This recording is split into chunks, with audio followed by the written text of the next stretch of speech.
This is a Kirblog, so deal with it. Dearly beloved, we are gathered here today. See what I did there? It's good. Not as if you don't get enough of that shit from me at the end of every Game Explain I'm ever on.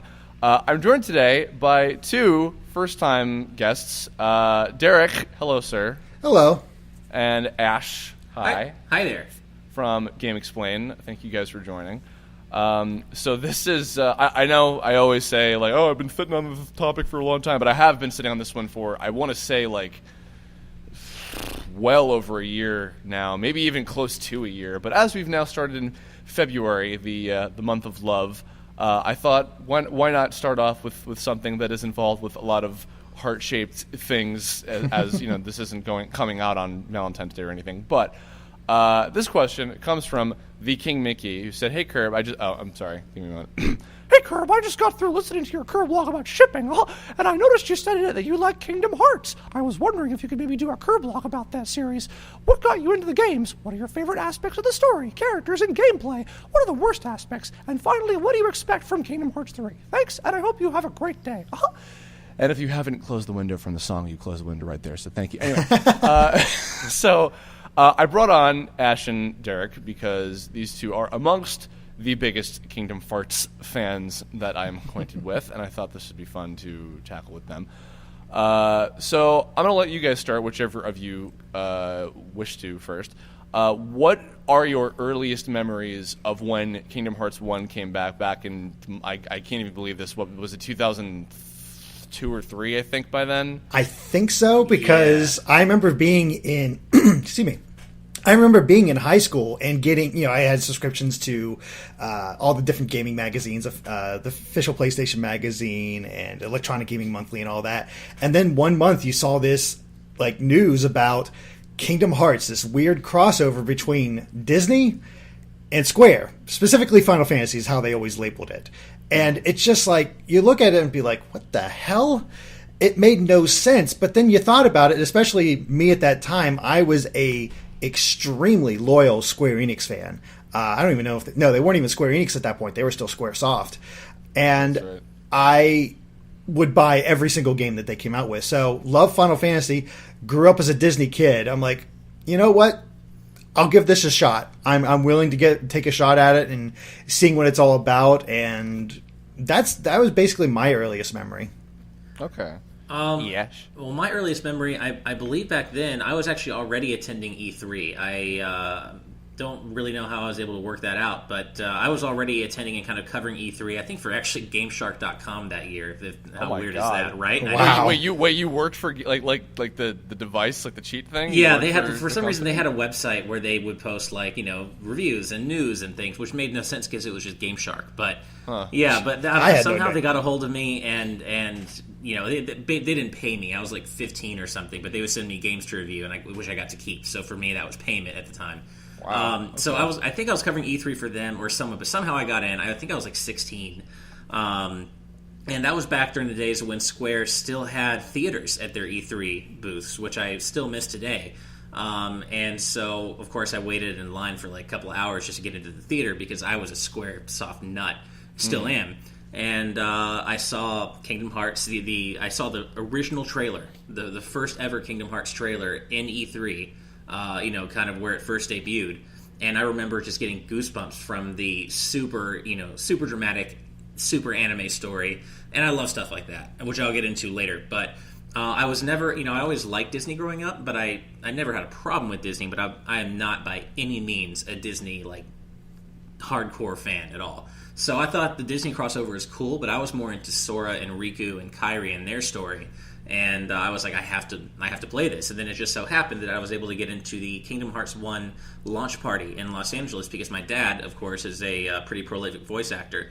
And he had connections and was able to get me into this invite-only launch party. And that was kind of my earliest memory with, the original Kingdom Hearts. Talk about I'm trying to remember. I'm trying to remember did he voice anybody in the first one? He did not, no. Okay. Because I know he did Jacques in Birth by Sleep for the Cinderella stage. Yeah, so you even know his name. I just call him the Duke from Cinderella. Yeah, the dude from Cinderella. Well, the Duke and that's right. He's also the Duke. Yeah, the Duke and the mouse. Guy. Yeah. Oh, I forgot he's Jacques. Yeah, okay. Jacques is the mouse. I actually completely forgot about that. Yeah. He probably did too, to be fair.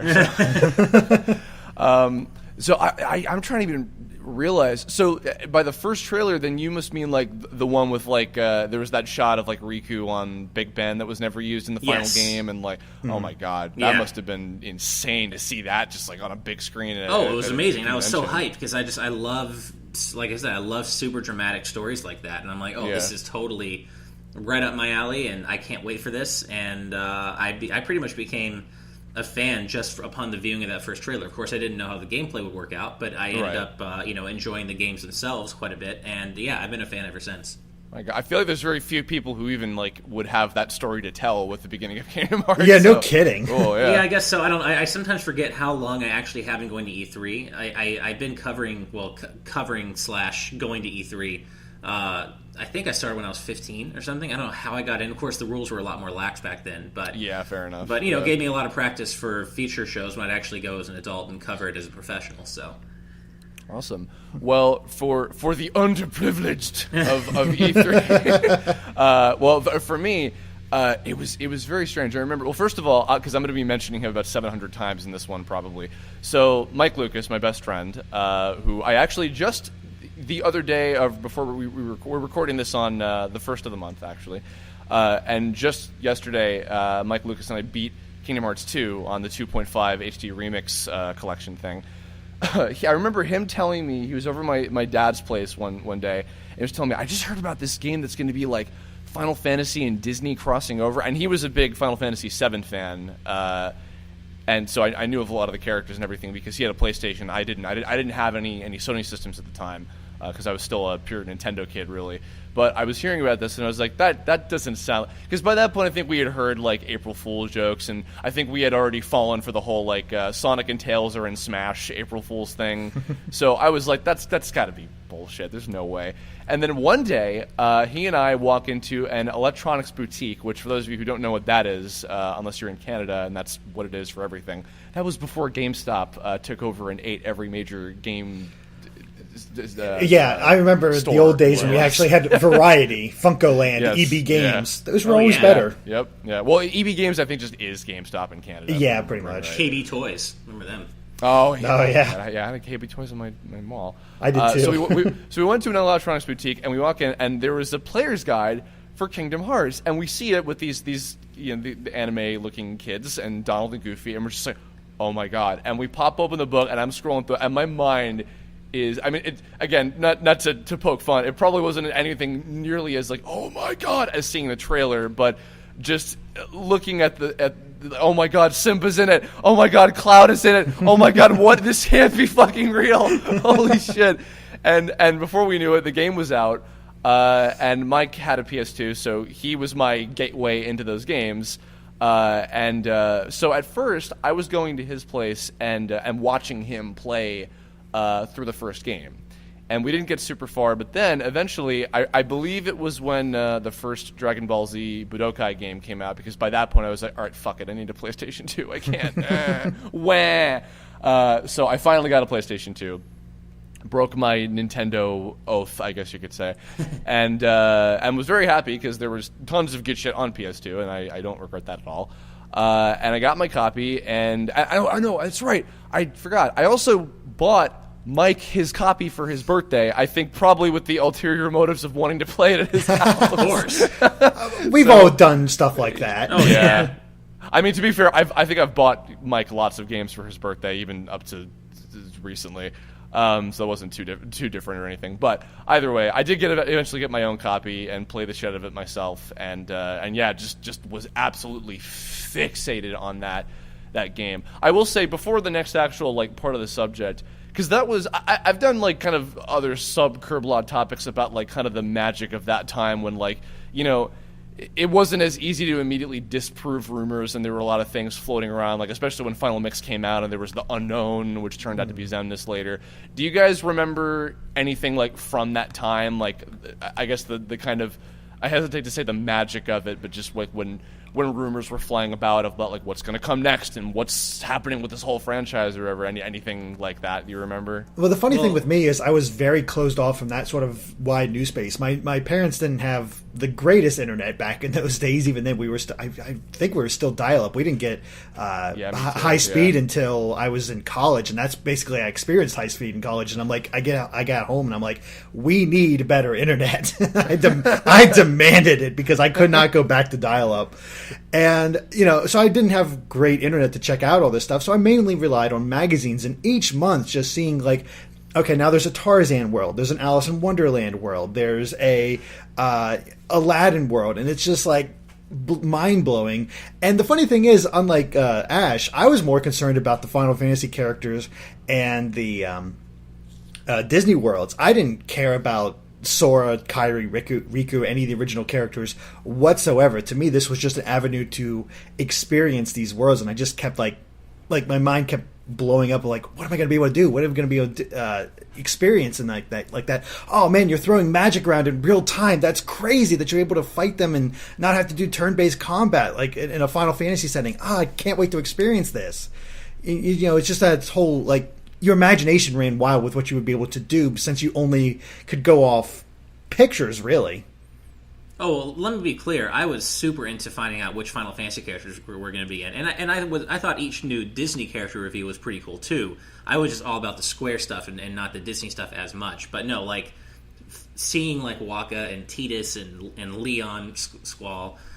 For the first time, I was just like, oh, this is so cool, and Squall looks so cool in this game. And no, I was all about the new Final Fantasy characters, seeing them in this new kind of context and having these cool redesigns. No, I was all about it. And actually, I don't know if you guys remember, but the tagline for the original Kingdom Hearts was something like, you never know who you'll run into next.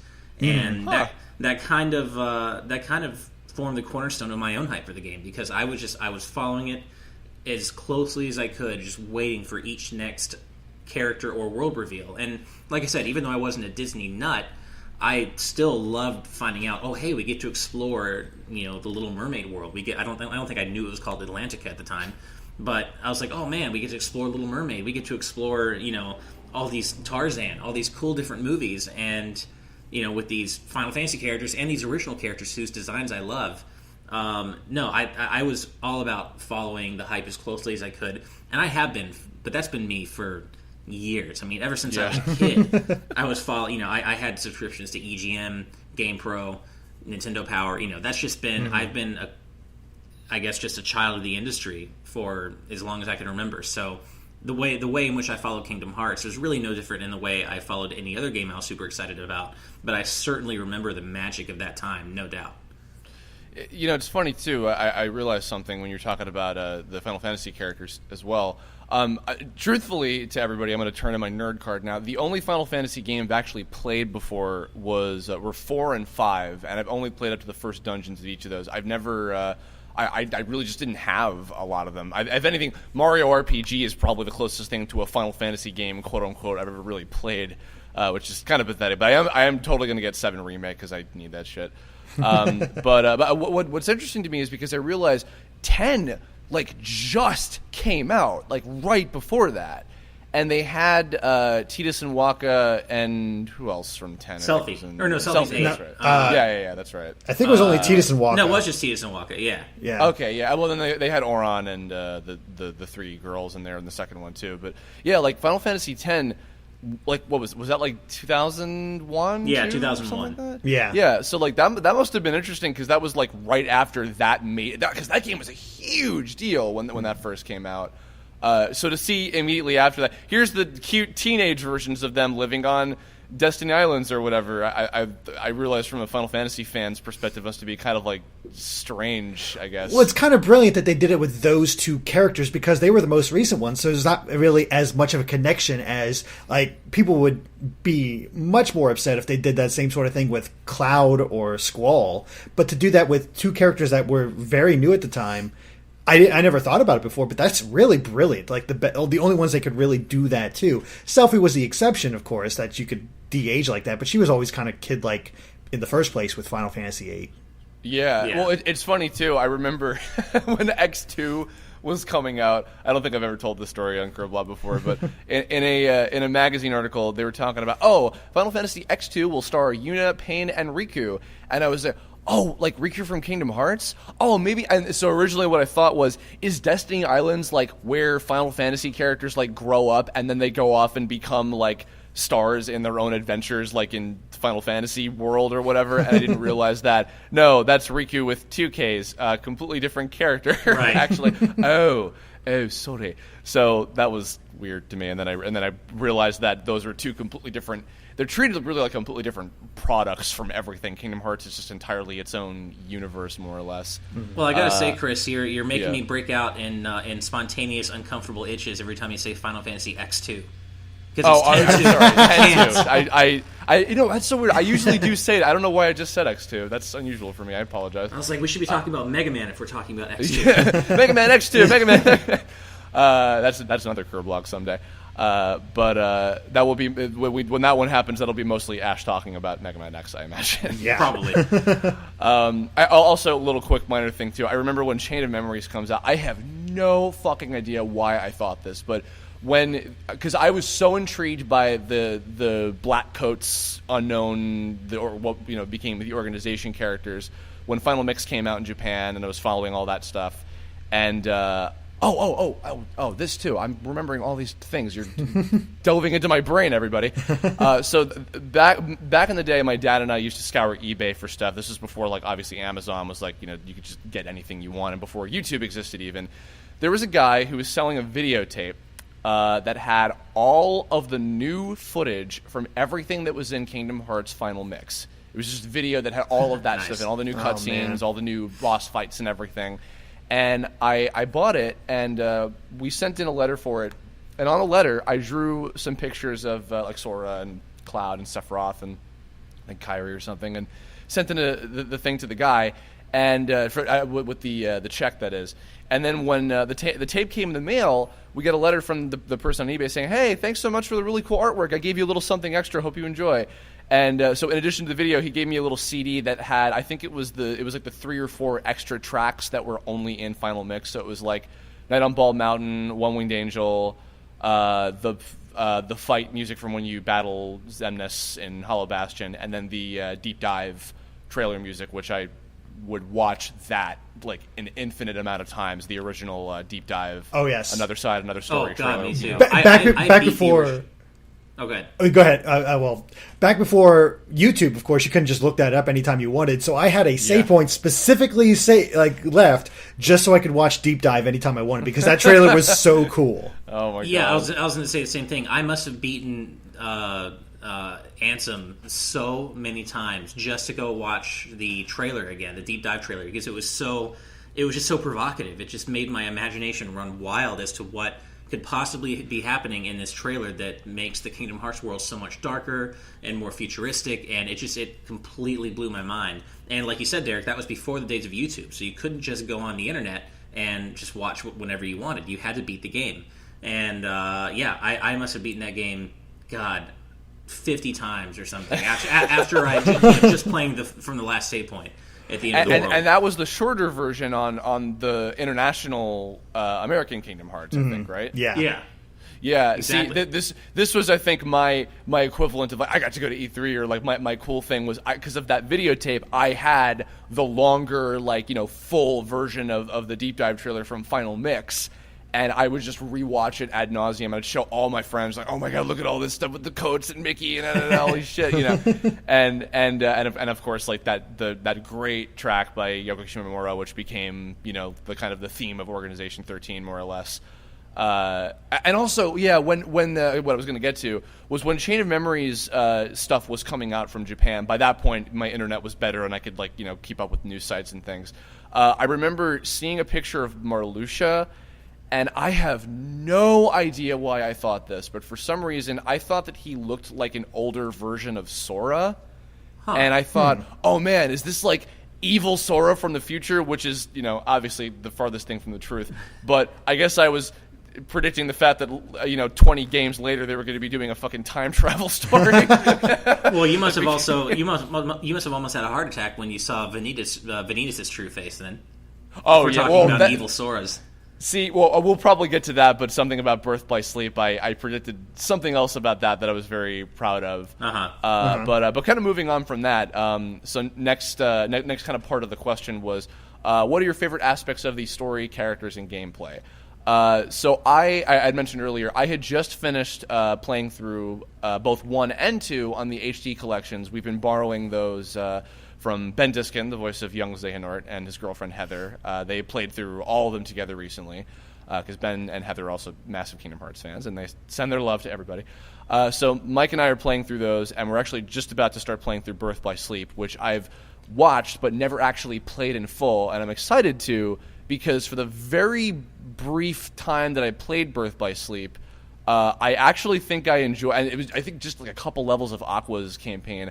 I think I enjoyed the gameplay of that one more so than either of the first 2 numbered games, because playing through them, and I mean, I think it's fair for us to say, as Kingdom Hearts fans, we are willing to accept the many faults and shortcomings of the franchise for various reasons. Yep. And I do like the 2 original first games for what they are, but seeing them again and playing them as an adult and seeing like, all right, like, yeah, there's definitely probably much better action RPG games than this. There's probably much better executed story experiences than this. They're still enjoyable for what they are. Birth by Sleep, I'm the most excited to finally get into playing, but I know that obviously for most people, and especially those who didn't play a lot of the spin-offs or anything like Chain of Memories and 358 Days and all that stuff, they remember the original 2 the most. So what are you guys, in terms of like favorite particular things that about really any of them that really stood out to you? Well, I'm actually right there with you, Chris. Birth by Sleep is easily my favorite in the series from a gameplay standpoint. I loved it. Just felt like they really found what worked and what clicked. They'd had enough games to kind of iron out what didn't work and kind of experiment with different iterations in the same core battle system. And then with Birth by Sleep, it came together. It was firing on all cylinders. I loved the idea of ability cooldowns. I loved how you could mix and match abilities, and how it was more fast paced, and there was a lot more depth to it with the shot lock system and the I can't remember what is like the drive. I can't remember the name for it, but when you do like a specific transformation during battle, I think it's called the drive system. I can't remember now, but yeah, I mean, I easily enjoyed Birth by Sleep the most from a gameplay standpoint. It could be said that there are a lot better action RPG experiences out there than the first 2 games, but honestly, what a lot of critics treat as an objective shortcoming of the series is one of my favorite things about it, and that's the super heavy-handed storytelling. I know it's not for everybody, and that's fine. If it's not for you, go play something else.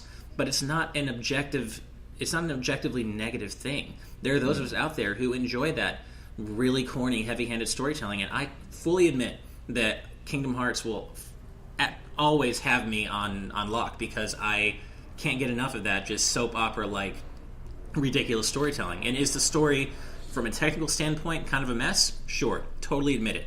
Do I care? Not one bit, because you know what, Dream Drop Distance made the story probably almost incomprehensible. But I mean, just that one section. Well, and I'm one of those people who will defend, like people on NeoGAF saying, "Oh, just right off Kingdom Hearts' story as being completely incomprehensible after the first one." I completely disagree. The stuff about Organization 13, the Nobodies, everything that happens in Birth by Sleep, it all tells a pretty coherent story that I think is actually pretty compelling. Now, Dream Drop Distance, I kind of feel like maybe it went off the rails a bit.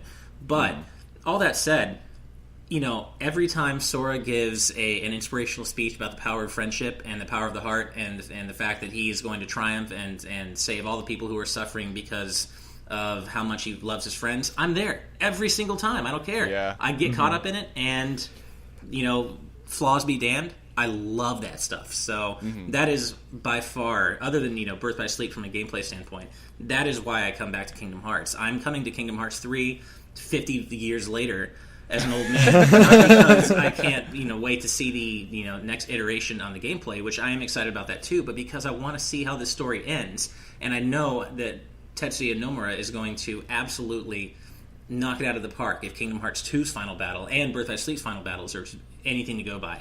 He's going to knock it out of the park from a cinematic, dramatic standpoint. I mean, the thing is, I'm right there with you, Ash. Birth by Sleep is by far my favorite game in the series. Not only because of the combat system, which you summarized very well, and it showed all the reasons why it's so good. And the three characters actually did feel very different from one another. They had all the same abilities, yet their styles were just completely different, and it just added up to a great whole. And I think you're skipping ahead a little bit to a weakness, and that Kingdom Hearts, I think, always has, is that it has a very saggy middle every time. The beginnings are always very interesting and get you intrigued. The endings always ramp up and are amazing, and you can't wait to go through them and see everything that's going to happen. The climaxes are always just so much fun.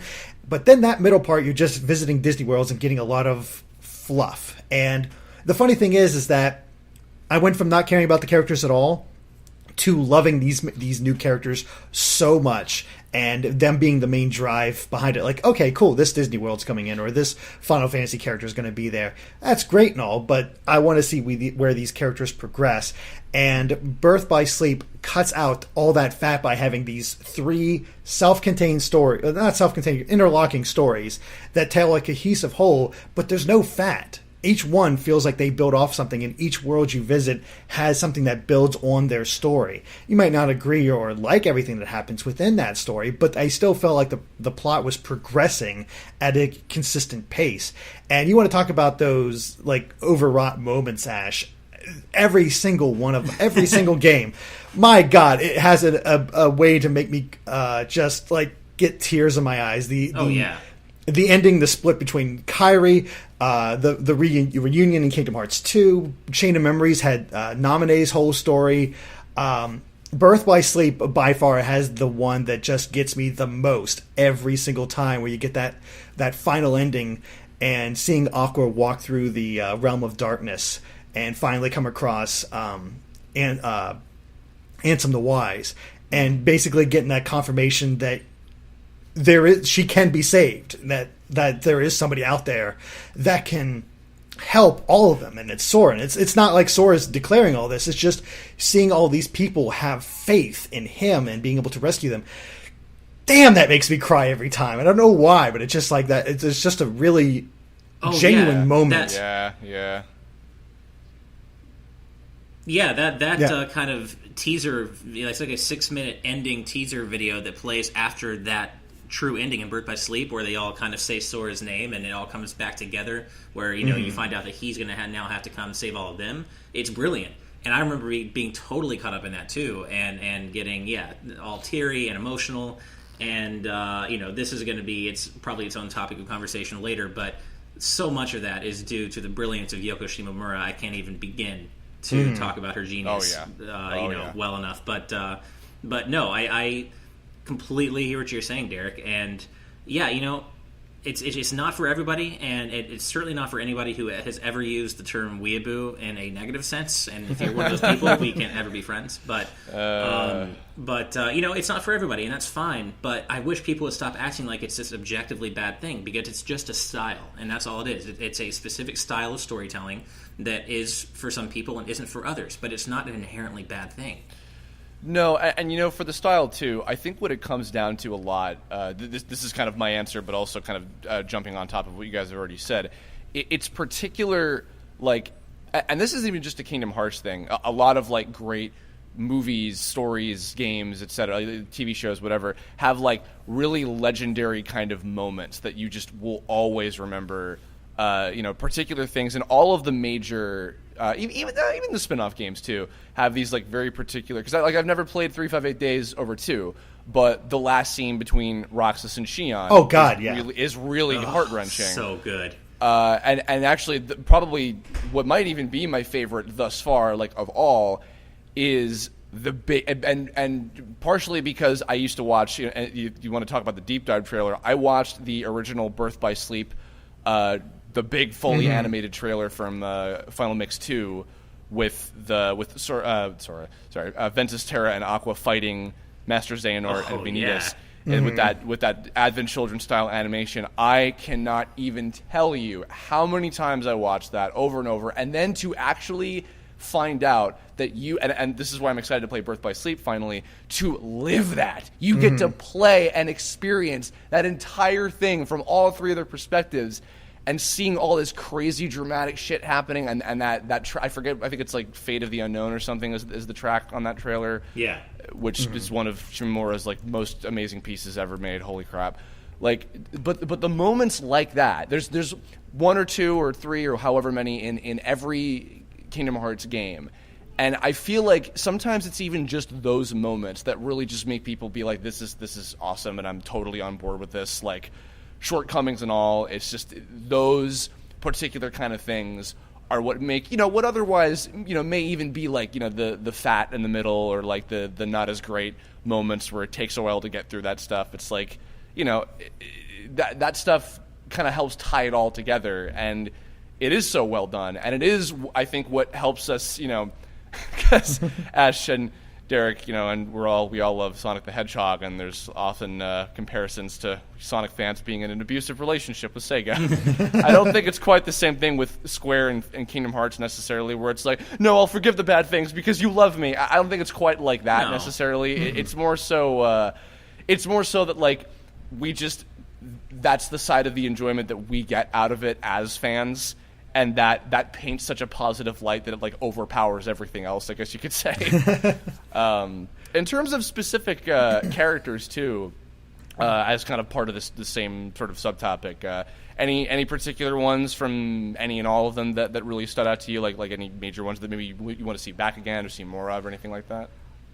I'm super excited about the fact that with 2.8 we get a brand new sequence where you get to play as Aqua. I think Aqua is kind of underrated as a character. I think she really did have this great strength to her, and it was like she was more of a mother-like figure to Terra and Ventus, but you did feel that connection, and I don't know, she just really stood out to me. But I am that lame guy that I really do like Sora. I think he is a fine main character, and seeing how the games show again and again and again how he's not perfect. He has his weaknesses to them, and he either overcomes them or does have friends that can help fill in those gaps. And I think that does make it compelling to just see, like, even Dream Drop Distance, seeing how he's been manipulated the entire time, and they've been just messing with him throughout the entire game, and the fact that, shockingly, he does not pass his Mark of Mastery exam. That's like, you don't expect that. And yet his first reaction is, "Oh my God, Riku, you passed! That's awesome!" I'm just like, yeah, that's the kind of person you are, and that's great. Yeah, I specifically love that scene, because how many of us really, when you get down to brass tacks, how many of us in real life can say that we would react the same way Sora would in that scene? I don't think any of us can say that, because in the real world, people at least are a little selfish. They don't mean to be necessarily, but they are. But that's what I love about Sora. There's this purity to him. He's not perfect, as we said, but there is this purity of heart to him that he really is just genuinely happy for Riku, and it doesn't matter that he didn't pass. He really couldn't care less, and that's what's so great about him, is that he is focused on doing what's right, and he's focused on the end, not necessarily the means, which maybe he should be a little more, but he just wants to save everybody. He doesn't really care if he has the title of Master or not. And it's a stark contrast, actually, to Birth by Sleep, where Terra is upset that he doesn't pass. He takes that hard because of that darkness within him, and because he gets, it's a very compelling story where he gets turned to darkness because he was trying to avoid the darkness and purge that bit from him. And Riku is like sort of that opposite to Terra, where he ended up embracing the darkness and became stronger because of it, and just found that balance. And there was really great theming all across Kingdom Hearts. You just have to dig for it. You really do. And I think that's where a lot of people get turned off, where they get like, the story's too confusing. There's too many side projects. I can't keep track of it all. There is a big barrier of entry, but if you can parse through all that and see these moments and see what they're trying to do with it, yeah, it's a lot of retconning in a couple of instances, but when they nail it, I really do think they nail it. I couldn't have said it better myself, and I especially love the fact that you have this kind of this theme of passing things to the next generation, where we saw that Terra and Aqua met Sora and Riku when they were kids, and Terra decided to pass on his Keyblade to Riku. And we see that Riku made a lot of the same mistakes, and he had a lot of the same character flaws that Terra did. Ultimately, Riku overcame them better than Terra did, at least so far. But I love that, Aqua had and she's another character who I agree with you, Derek. I hate to make this sound like an echo chamber, but I love Aqua. She's one of my favorite characters in the series. And I love how Aqua had the foresight to see that Keyblades ruin friendships. They ruin relationships. They create jealousy and anger and all this. So she thought Sora would be an ideal Keyblade candidate, but she decided to pass on him because she didn't want to see his friendship with Riku ruined. And look what happened when he did get a Keyblade, even though she didn't give it to him. And what's the best part about all of this is that she was right about everything, because Sora ends up being the one who's got to save everybody, and she was right when she saw him as a kid. She saw something in him and consciously chose not to pass on the Keyblade to him for completely separate reasons. And that's why she starts crying when she hears his name, because she's like, whoa, that's that kid I met on Destiny Islands, and she was right all along, and I love that. Yeah, absolutely. I would say, in addition to echoing that, I would say the Birth by Sleep trio of Ventus, Aqua, and Terra, just from watching the cutscenes, and I'm going to get into that a little bit later too with like the development of them, but their dynamic was just so well balanced and made for such a great, what I think so far is like the most solid story that we've had in the entire franchise. Mm-hmm. For that kind of reason, what I'm kind of hoping for too is because I like Kairi, and I really want Kairi to get to do something cool in 3 at all. Yeah. Like just obviously we know that she's going to be a Keyblade wielder, or she already is, but she's going to get trained. And she's going to be, I believe, one of the 7 Guardians of Light, more or less. So, and somebody pointed this out to me, but in 2, the final battle is Sora and Riku versus, that incarnation of Xehanort. So, what I'm hoping is that maybe the final battle will be Sora, Kairi, and Riku versus, them in particular versus whatever the final form of Xehanort is going to be in that game, because that would be a great kind of full circle for everything. I like her a lot. I feel like she suffers from a lot of the same issues as characters like Blossom from Powerpuff Girls, where like you have a very nice, like well-rounded character, but you're not really writing a whole lot of material for them, and I would like to see more of that because that would be cool, kind of thing. Also, weirdly, I really like the Kingdom Hearts version of Mickey Mouse. Oh, yes, he's the best version of Mickey Mouse. I love I love the shorts version recently, like the black and white new shorts that Disney's been doing. I think he's awesome. I love the Prince and the Pauper movie with that version of Mickey. I will say, and maybe at the risk of offending other voice actors that have played him, I don't know if Ash, you had the privilege of meeting Wayne Allwine when he was alive. No. But my God, for a character whose voice is basically like so ingrained in our culture that it's like kind of a joke almost, Wayne like still sold a perfectly dramatic performance as Mickey he in really the early did. Kingdom Hearts games. Oh yeah, I'm like, it's a feat. I mean, even Ben Diskin was like, yeah, no, like he's really good in 2 and etc. Like it's kind of amazing. And then I guess also on the you know what, I'll say this too.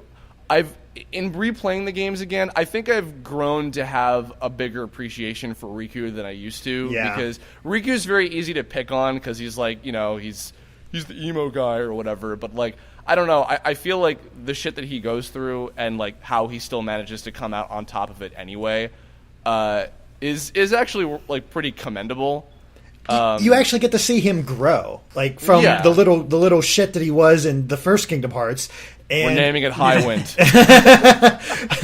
Exactly.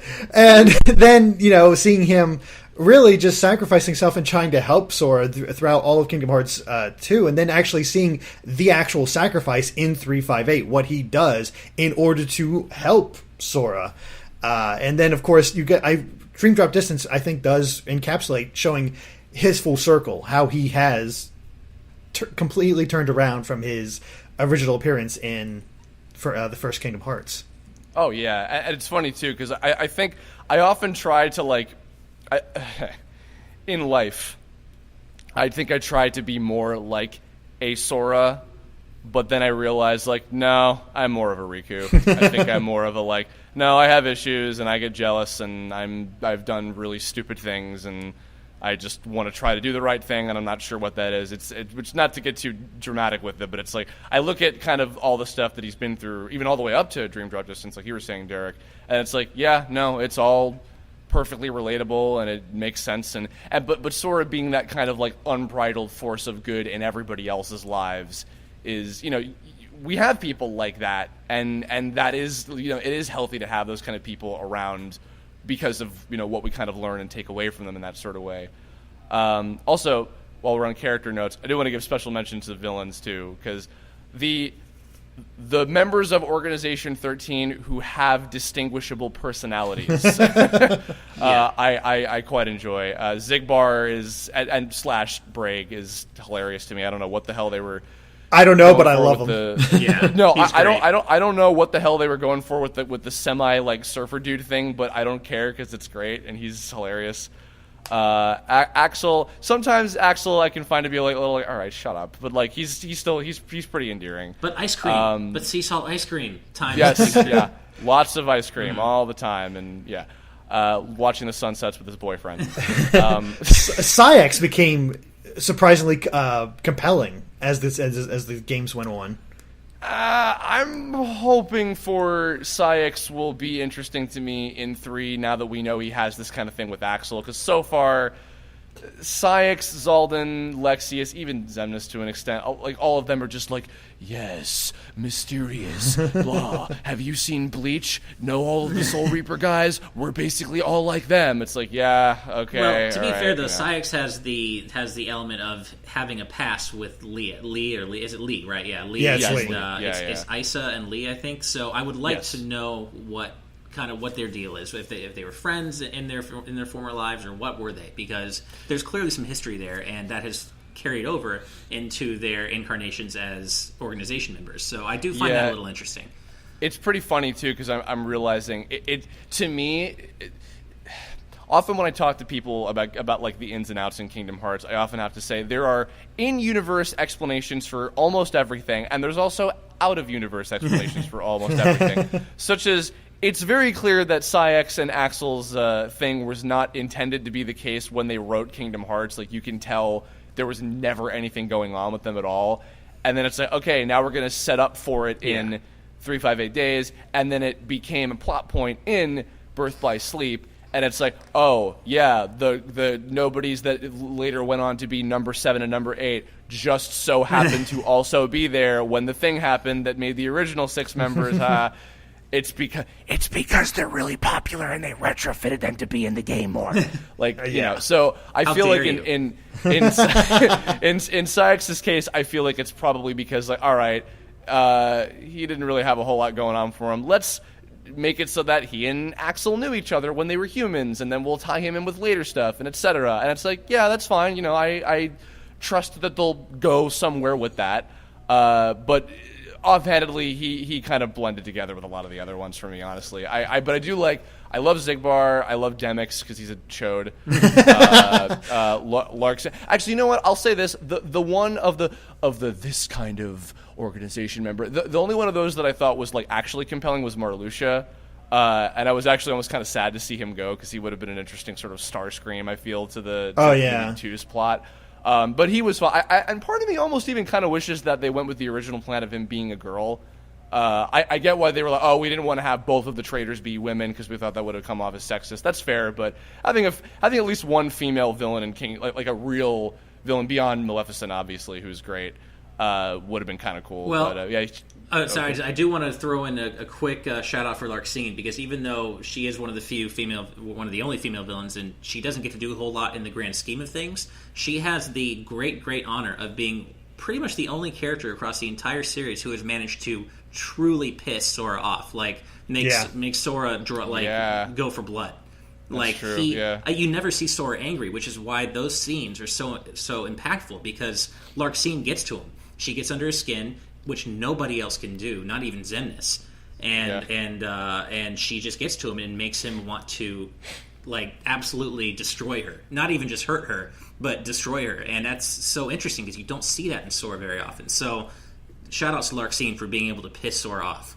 Yeah, Chain of Memories, like Sora's interaction with those 6 members in particular, or Sora and Riku, I guess collectively, like those I think made for some really standout scenes for what was otherwise just kind of a spin-off game. I think was really cool. So I guess the next part of it I do want to give. We're missing some villains here. The one that stands out the most is by far Xehanort, old Xehanort. Of course, and you know. It sucks. It sucks so bad that Leonard Nimoy passed away. And Shikao Otsuka, too. Yeah, we lost both versions. And he brought so much to that role. Like, I was damn near giddy. Yes. He became instantly iconic. And I was damn near giddy when he showed up again in Dream Drop Distance. Because I love that character so much. He's such a great villain. He really is. And you hate him, but he's like that the villain that you love to hate, and it's just great. And having Vanitas there is also really good because you could just feel Haley Joel Osment having fun cutting loose with Vanitas. I mean, because honestly, okay, I do like Vanitas purely for the most like stereotypical. This is such a fan wank. Like, what if there was an evil Sora? He really is. Yeah. Like, and his like reason for existing is like it's bullshit, but purely for it makes sense in the Kingdom Hearts universe. I mean, it does make sense, but it's also it's one of those like out of universe kind of. You think about it like, no, this was made because they wanted to have an evil Sora because they thought that would be cool, so they bullshit some kind of like long convoluted way as to how and why he looks like that kind of thing. That's absolutely the case with Vanitas. But again. Like and I think Miyu Irino is Sora's Japanese actor. Even him too. Like them getting to play a villain was so goddamn cool that like I was just like, all right, whatever. I'll take it. It's fine. Who cares? The other thing too I was going to say about Xehanort, just for the fact that both actors passed away in both languages. Part of me is kind of hoping that maybe like when Xehanort gets reincarnated in 3, like as his original self again, it'll be the young adult version, so it'll be Akio Otsuka and / Richard Epcar for it, just so it won't have to be like, oh no, it's not the way it is anymore. Yeah. Although that said, Ben Diskin and I were talking about this. You know who would make a great Leonard Nimoy match, and who would also probably give a fantastic performance if they had to get somebody else from Master Xehanort? Fred Tatasciore. Who I've heard his Leonard Nimoy impression, I think he's done it in a couple games before, is really, really good. And he's an amazing performer, as I'm sure both of you guys know very well. Mm-hmm. So I would be cool with that. But part of me also kind of hopes it'll just be like the young adult, or I guess not young adult, but like the not old man Xehanort, just so like we don't have to be sad, I guess. Well, he probably would want to be in his prime, so it would also make sense from a story perspective. Yeah. Going back to Riku again before we move on, I had a couple things to say. I am definitely more of a Sora fan for sure. I'm not a hardcore Riku fan. I am more now because there's this whole character arc. I think it's really cool. But one of my top 3 favorite lines in the entire series has completely to do with Riku, and that's the very end of Chain of Memories, the very, very end, last scene, where they've left Castle Oblivion, and I believe it's Diz who appears to him and says, hey, are you going to, the path diverges here, are you going to take the road to light or the road to darkness? And he's like, neither, I'm going to take the middle path.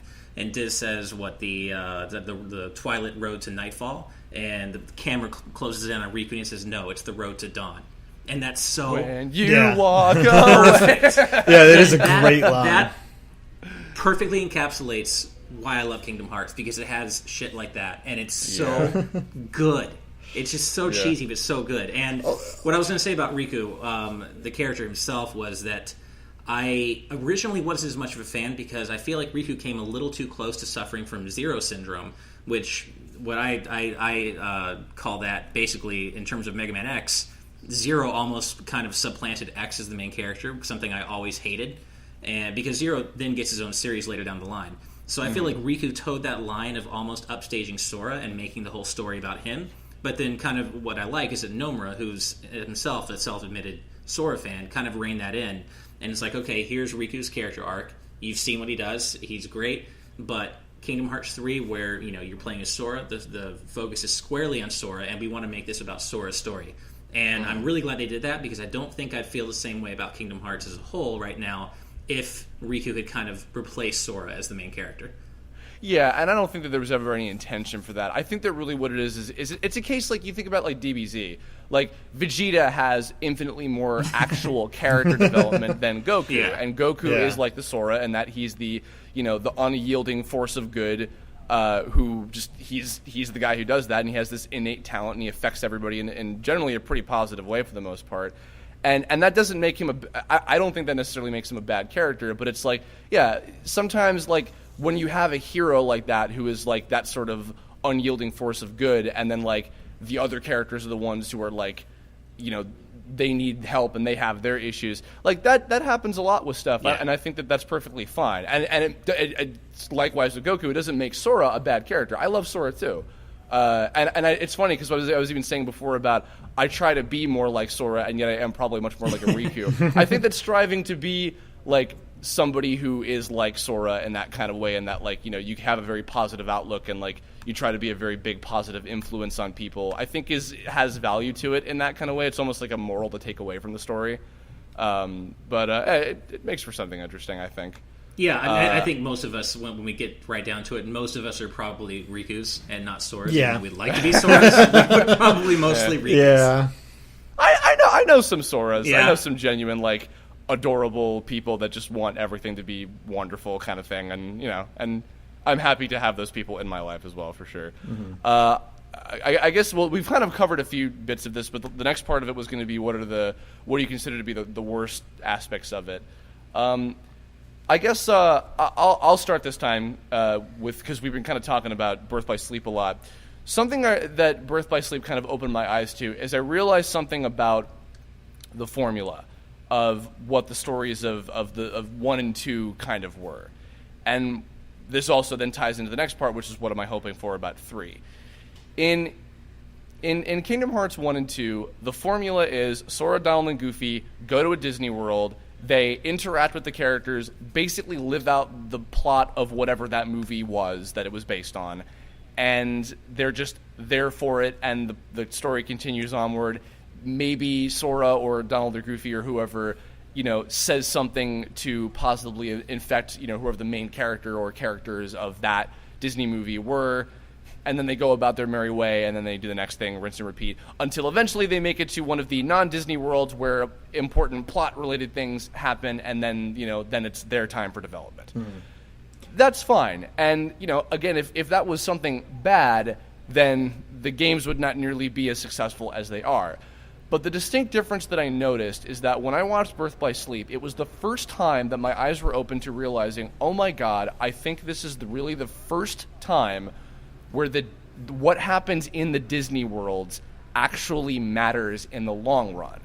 Because the difference is that in all 3 campaigns of Birth by Sleep with Ventus, Aqua, and Terra, less so with Aqua, but because she's the one who's like kind of the most on top of her shit because she knows what she's doing.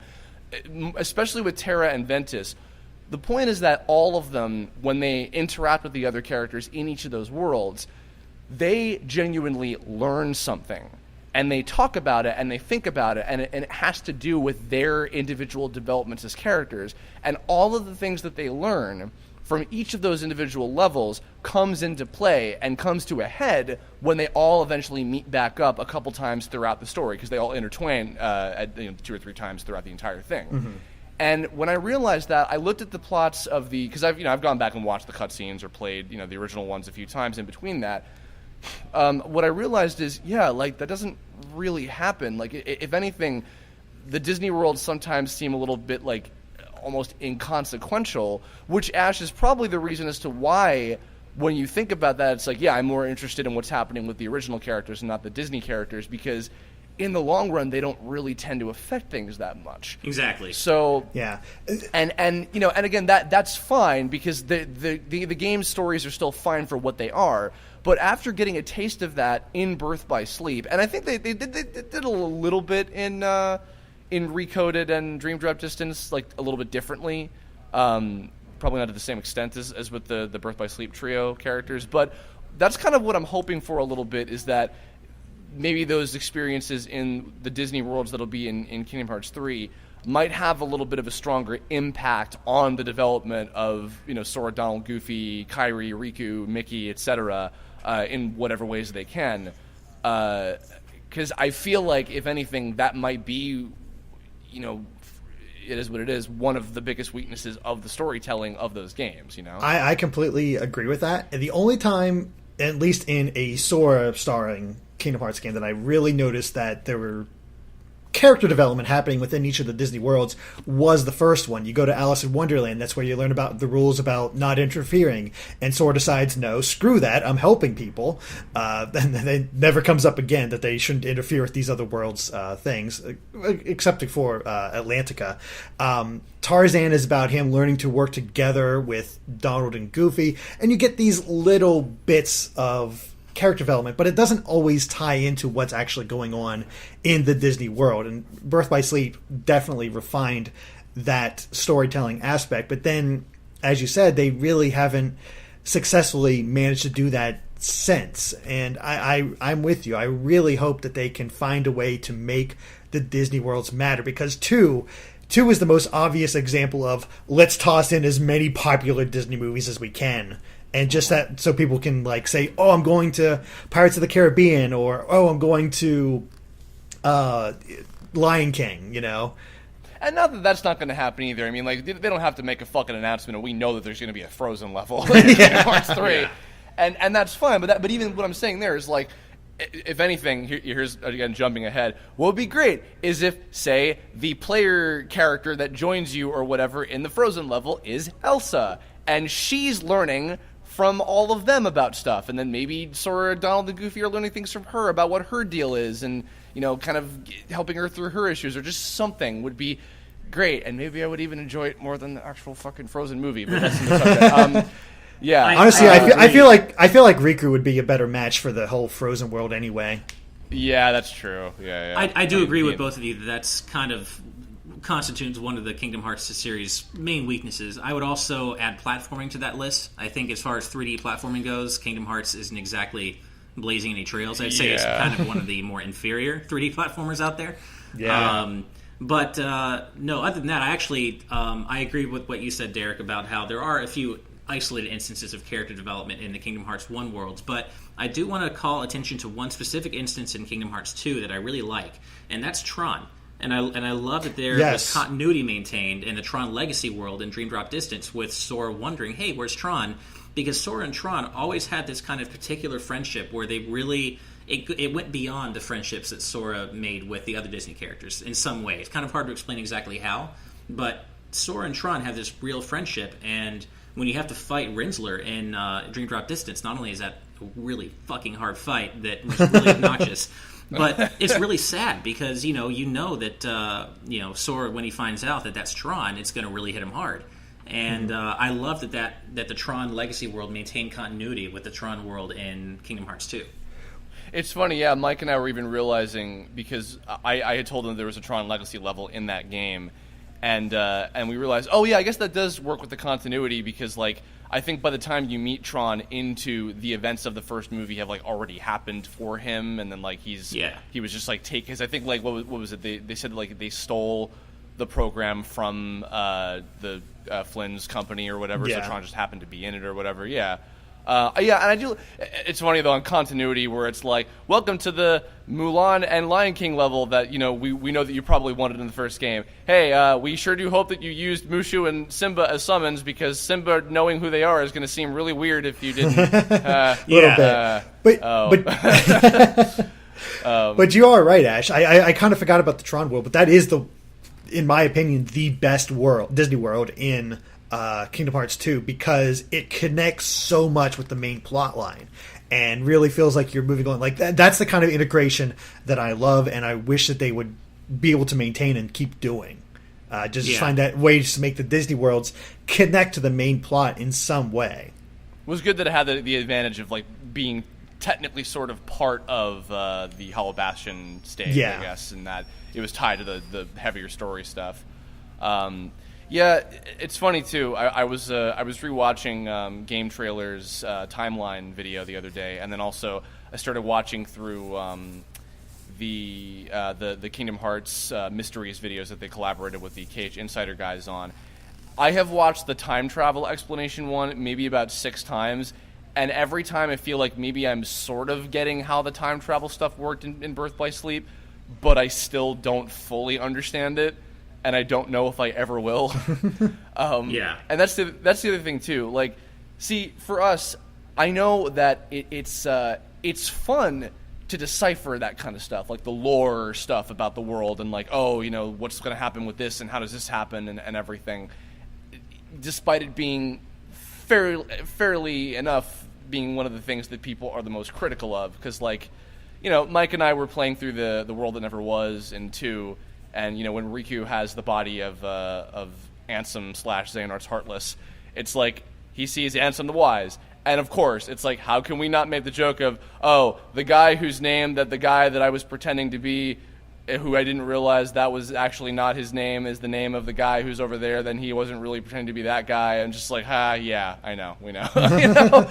It's like that kind of shit. It's like, yeah, Kingdom Hearts. Yeah. So, and it's weird because, again, we seem to enjoy deciphering those mystery parts of the lore and everything, and yet, yeah, they're convoluted as fuck, and I can never blame anybody for, you know, being like, wait, what is happening again? Why? Who is this? What is now, you know, kind of, not even people who are making fun of it, just like people who are, like, confused by it.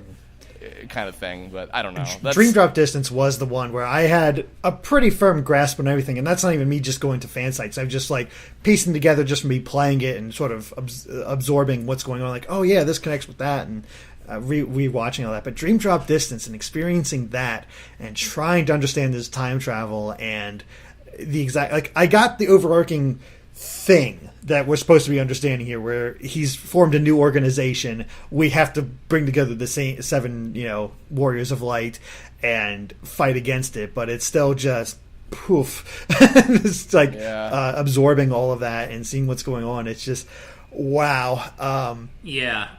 I kind of just gave up on deciphering the sleeping worlds from the rest of the worlds, and it's not even really that, it's not made clear enough, I should say. If what happens at the world that never was at the end of Dream Drop Distance is all in Riku's dreams, or which are also Sora's dreams were within Riku's dreams, and it feels like the world that never was actually exists, but it doesn't really, and it's all happening in the dream world. It's such a mess. And then they throw time travel into it. That's the one thing that Kingdom Hearts did not need. I mean, most things don't need time travel added to it. I mean, look what it... Timeless River was like, all right, that's fine, little pocket thing. But they didn't need to make time travel an actual mechanic in the game's canon, is what I mean. And I just feel like most stories can't really bear the burden of time travel, just because it's an incredibly tricky subject to do well. And Kingdom Hearts certainly can't either. And I just feel like that didn't need to be introduced. I'm so looking forward to when 2.8 comes out and we're going to play Dream Drop Distance, and Ben Diskin is just going to be here every time young Xehanort comes on screen and he says some vague bullshit. Now that he and Heather have played through all of the games and he has a little bit of a better understanding of what everything is now, he's going to be like, oh, that's what I was talking about when I recorded all this, like, years ago. Because, you know, he was like, he was telling me, I grew up with Kingdom Hearts 1 and 2. I played those. I knew the stuff. I had absolutely no idea what I was talking about in any of the stuff I recorded on Young Xehanort. And I'm like, yeah, I don't think a lot of people who played the game had any idea what your character was talking about either. That is probably the biggest weakness of Kingdom Hearts, where you have to play every single game. And I mean, we were telegraphed that right away with Chain of Memories. Like, you see Chain of Memories for the first time, you think in video game logic. I was like, oh, okay, this is just a nice little non-canon offshoot. Doesn't really matter. You play Kingdom Hearts 2, all of a sudden, everything that happened in that game ties into everything that happens into Kingdom Hearts 2, and it just continues. And I thought it was safe when I heard that Coded was coming out. I was, it's just a little cell phone game. Doesn't matter too much. No, there's at least a little bit of story-related stuff in Coded and Recoded.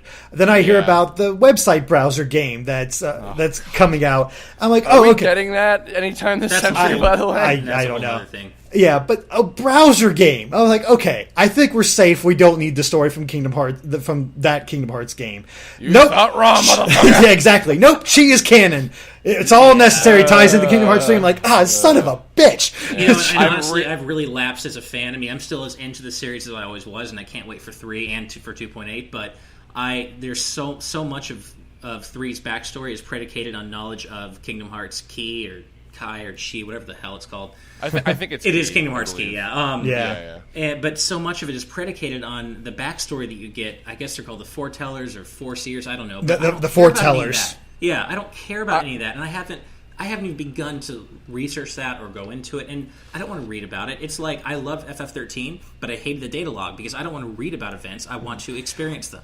And I think that's why 2.8 is going to be really important because they're just going to tell us that.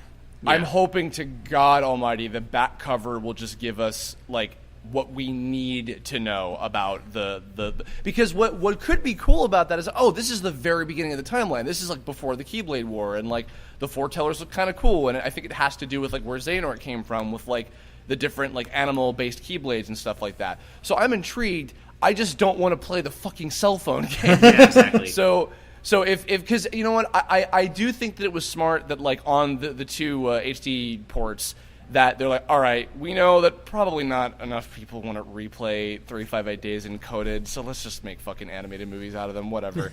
I'm glad that they're all ready, despite the fact that Unchained Key is like still very new and could be and have a big buck made off it anyway. I'm hoping that it will just be like you can just watch this, get what's going on with the lore that will be necessary to know about 3, and then fucking you don't have to play the actual cell phone game or whatever. Which I still don't even know what is the difference between Key and Unchained Key. I don't even know what the deal is with that. Really, it's just the difference between Key was a browser game, and Unchained Key is taking that browser game and making it mobile. Oh, yeah. Okay. So for like iPad and stuff. Okay, yeah. that makes sense. Okay. Yeah. Oh, the other thing I was going to say too. This is kind of spinning it into a more sort of positive note. Something I learned recently. I think this is kind of a good sort of note again to Birth by Sleep. Something I learned recently. I think it was from the creator of Gravity Falls. He was talking about this in an interview or something, where it's better when you have a long running story, like a big mythos kind of sprawling story sort of thing, and you have big reveal moments. Excuse me. It's better when it's I knew it. I knew that was going to happen. Yes. As opposed to, whoa, I didn't expect that was going to happen. Holy crap, kind of thing. Yeah. Mm-hmm. And when I watched the full-length Birth by Sleep trailer from Final Remix, or Final Mix, like that big fight scene with all of them in the Keyblade graveyard, I remember when I put 2 and 2 together on Terra's haircut and his eyes going yellow, and the fact that his name was Terra and their names were kind of in accordance to Sora, Kairi, and Riku with the land, sea, and air thing. I'm just like, I know exactly what's going to happen. He's going to get possessed by Xehanort. Xehanort's going to take over his body. His hair is going to go white, and he's going to become Apprentice Xehanort that we saw in 2, and that's exactly what happened. And I wasn't dissatisfied because that's what I guessed, and it was totally satisfying. It was totally well done. It was a great scene when that happened in the end of Terra's story. And that was cool. And sometimes when stuff like that does happen, I think that's a sign of, okay, well, but that was a cool idea, and they made it work. So not that I'm predicting too much about what's going to happen. I mean, I have hopes and dreams and aspirations for what might happen in 3. But stuff like that is what makes me think, okay, this stuff is done for a reason. There is thought put into this, even with the out-of-universe explanations sometimes with stuff. I think it just goes to show that, like, even though there's a dark side and a light side to everything with Kingdom Hearts, I guess you could say, and the light in the darkness is enough to to not lose hope on things. This is all coming together now, isn't it? It's all making sense. Yeah, with that. That is the hope. I mean, they have gotten better about preparing you for these sort of reveals as the series goes on. Like it feels like Nomura has a complete idea of what he wants to tell. Because the thing about that reveal is that I didn't even think about that. I didn't realize it. Didn't even think about it. Just did not click for me. But as soon as it happened, I was like, that makes complete sense. Yeah, I had the same experience. I kind of got goosebumps from just how appropriate it was. I didn't see it coming, but as soon as it happened, it felt like I'd known it all along, and it was awesome. I suppose the last bit here, and I will preface this with, if you guys have not heard our Game Explained discussion, what was between me and Derek and Ash, were you there for that one? I right? think Ash, there was a couple that you unfortunately had to miss because of just your schedule. That's true. And we had Some Call Me Johnny on, but yes, yeah, we've had a few discussions about Kingdom Hearts so far. Well, we had one in particular. I unfortunately can't remember if Ash was part of that one or not, but it was one definitely with me and Derek and Johnny, and we talked about the worlds that we're kind of hoping for in Kingdom Hearts 3. I'll have a link to that in the description because I definitely recommend checking that out. Because because I don't want to like repeat a lot of information that I said on there, as I'm sure you probably don't either want to do that, Derek. But in general, things that you're hoping for or expecting or etc. about Kingdom Hearts 3, as we are hopefully maybe finally going to get it in the next year or so if we're lucky at this rate. Well, we are getting a release date for Final Fantasy 15 on the March 30th, so okay. A release day for the release day. Yes. Yeah. So that tells me even more so that I do think that Kingdom Hearts 3 will come out 2017. I'm expecting end of this year for 2.8. As far as Kingdom Hearts 3, what I hope for, I want a fitting conclusion. The gameplay as it looks right now looks fun. I like the idea of adding in Disney rides is really clever and unique and completely something that only Kingdom Hearts could do. So I love that aspect to it. The fact that they're bringing in the shot lock system from Birth by Sleep makes me really happy for the combat system. And yes, pull from that game. Please pull from that game. It seems like they're taking kind of bits and pieces from like Birth by Sleep, Dream Drop Distance, because I think they have the flow motion system or whatever. Yeah. So that's good. Yeah, the engine of Kingdom Hearts 3 being like a greatest hits version of all the best gameplay elements of the previous ones bodes well. Yes. That makes me confident that it'll be a lot of fun to play. Conclusions are so hard to nail, so that is my big one. It's just like, please nail this ending and make everything that we've been following so much worth it. The best example I have for that is I was a big fan of Lost at the time, and when I found out, like, okay, we have an end date in place, we know how we're going to end it, we're good to go. I'm like, okay, cool, we're not doing this meandering anymore. They have an ending. I'll get all the answers, and this show will be completely worth it. And they bungled the entire damn thing, and I hate that show now. I hate it. It was a waste of time. I love the ending, but that's a whole different discussion. Yeah, but yeah, so that is. Conclusions are so hard to nail, and that's my big hope is that they are able to successfully wrap it up.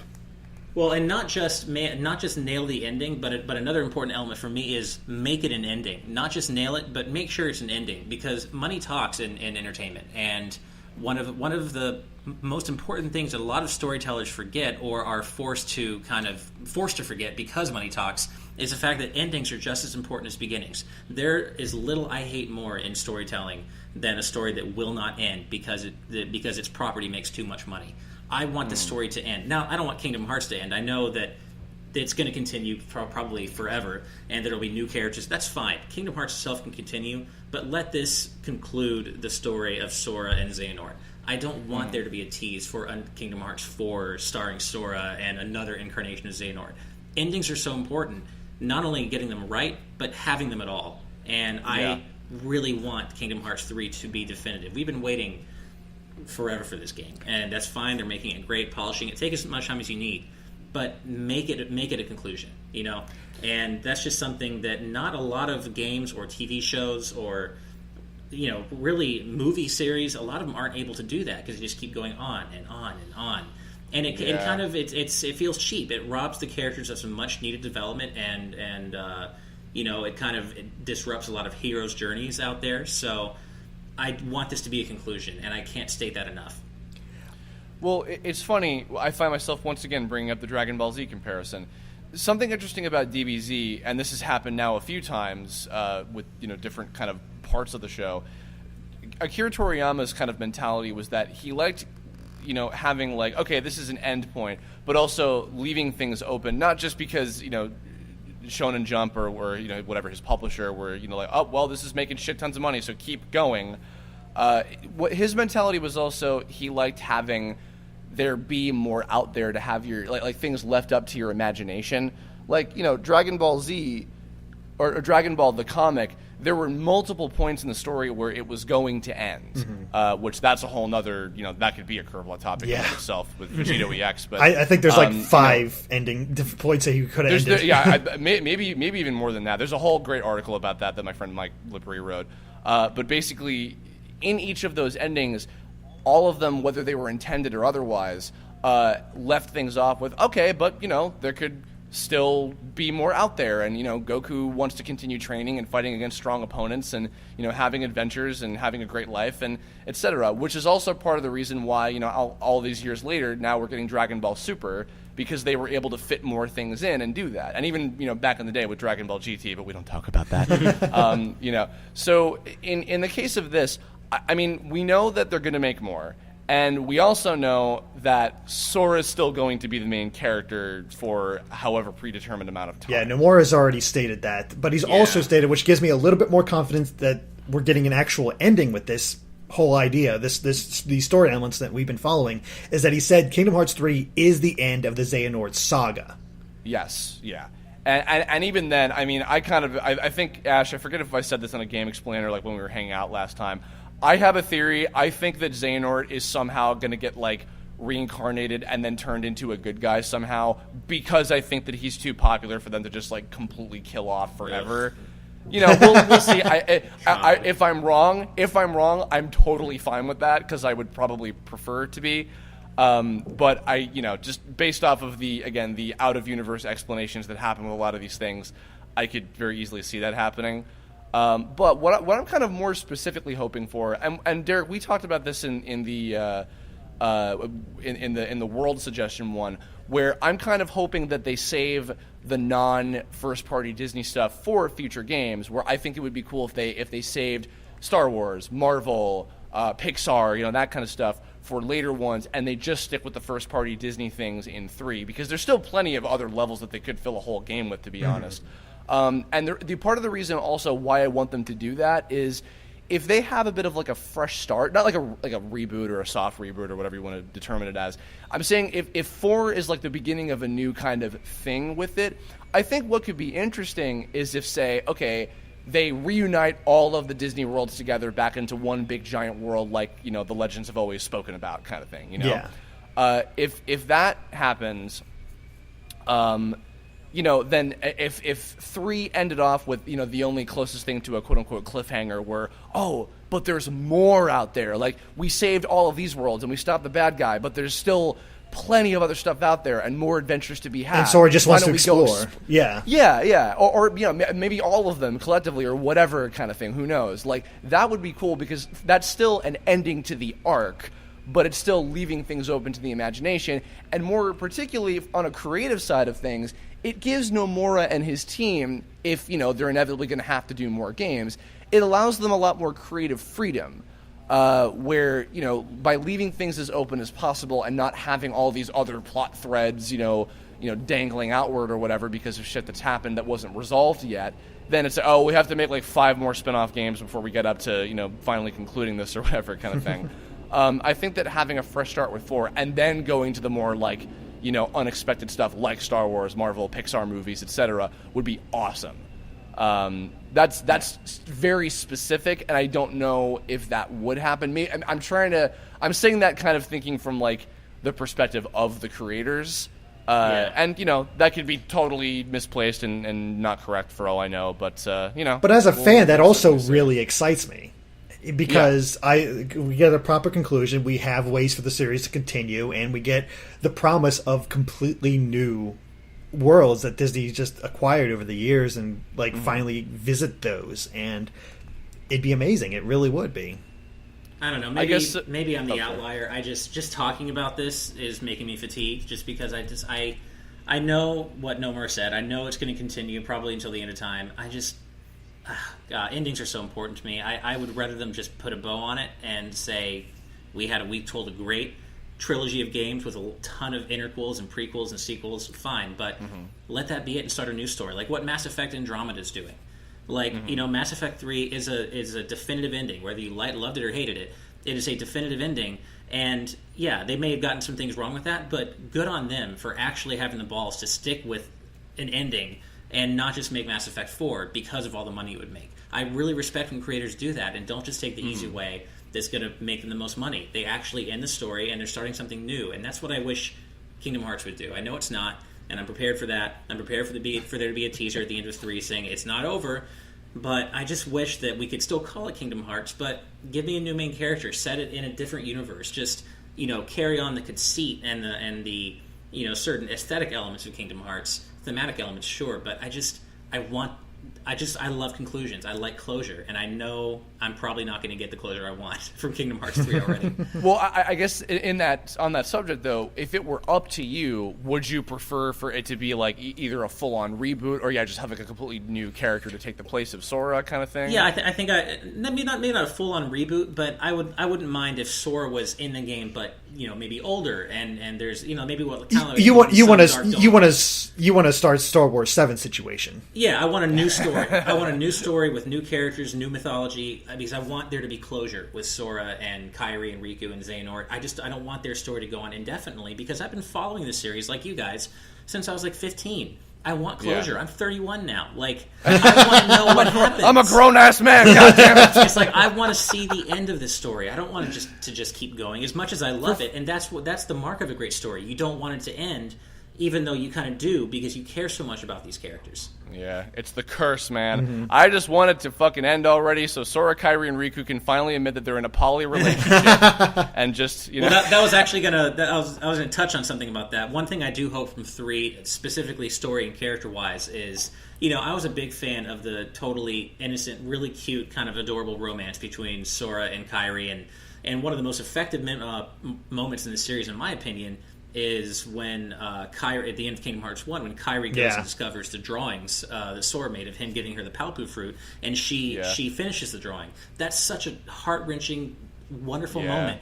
But then it kind of falls flat in 2, and as everyone knows, because Sora finally gets to be with Kairi again and focuses entirely on Riku. And look, I have no problem if they're gay for each other. Make that the case, fine. But that's not how they're written. He's obviously into Kairi, but that fell flat because he almost ignores Kairi entirely in favor of Riku. Bring back that kind of romantic element. Obviously, they're still they're teenagers, so it's not going to be. I don't want some grand love story, but it was cute, Throw a bone to the fans who saw the fact that these kids like each other, and I don't know. Sora and Kairi didn't really get the. You want to kiss? Yeah, I kind of do. See, okay, are we gonna get into this now? Because I kind of wanted to talk about this. Okay. I had that same opinion, and Mike and I just got through that very scene, and it's so easy to pick on the great VG Cats comic that was about it. Like Sora, I have boobs now, all that kind of thing. Here's the thing. So to be objective, first of all.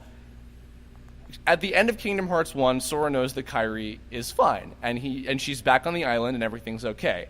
And throughout the game, Sora, when he hears Kairi's name, he's like, "Whoa, wait, she was here? She was in Twilight Town?" Like, he's still very excitable about it. Yeah. But his perspective also is like, "Oh my God, like Kairi was safe before, and now where did she go?" Meanwhile, the last he heard of Riku was he was trapped behind the fucking door with 7 gajillion Heartless. And he's going around and, he doesn't even know if he's alive. He doesn't even know if he's okay. He doesn't know what's happened to him. So in comparison, and I even thought about this too. It's like, if I had a lady friend and my equivalent, who would be Mike Lucas, was, lost, and I had no idea where he was, I would probably have the same kind of reaction, where if meanwhile I knew that, my girlfriend at the time was, fine, and I just had to go away because I had shit to do because that was important or whatever. This is getting very real now. I'm talking hypothetically, everybody, please don't fucking misinterpret this for Christ's sake. But I would have the same kind of reaction of oh my God, I fucking looked everywhere for you. I'm so happy you're okay kind of thing. Yeah. And so seeing that in context, it's all right, yeah, it's easy to make that joke. It does make sense. Now, here's the other thing, though. I cannot remember. There have been interviews. I have tried hunting for when I was doing my my Digino voice acting video and the Digino gaming video as well, that I cannot track down. There were things that Nomura said, I swear I remember, particularly I feel like I remember something about how he said, I like to keep a lot of the relationships between the characters ambiguous because I like them to be relatable to a lot of different kinds of people.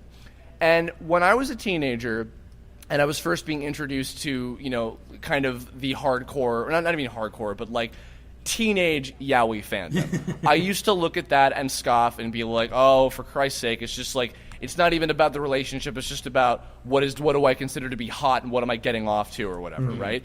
But as I kind of have had a little bit of a bigger perspective, and this isn't even like a mightier than now kind of thing or whatever, I'm just saying, like, I feel like I've learned a lot more and I've opened my eyes up, because I look at like Axel and Roxas kind of thing, or, you know, like that sort of stuff, and I'm like, yeah, that makes sense. And that is a complete, you know, even romanticism aside, it's a very relatable relationship that is very meaningful and very powerful. And like, because like, you know, the scene in 2 and I think in 358 Days as well, where he's like, no one would miss me. That's not true. I would. I'm just like, oh, you know, kind of thing. It's this, it iterates the same kind of reaction.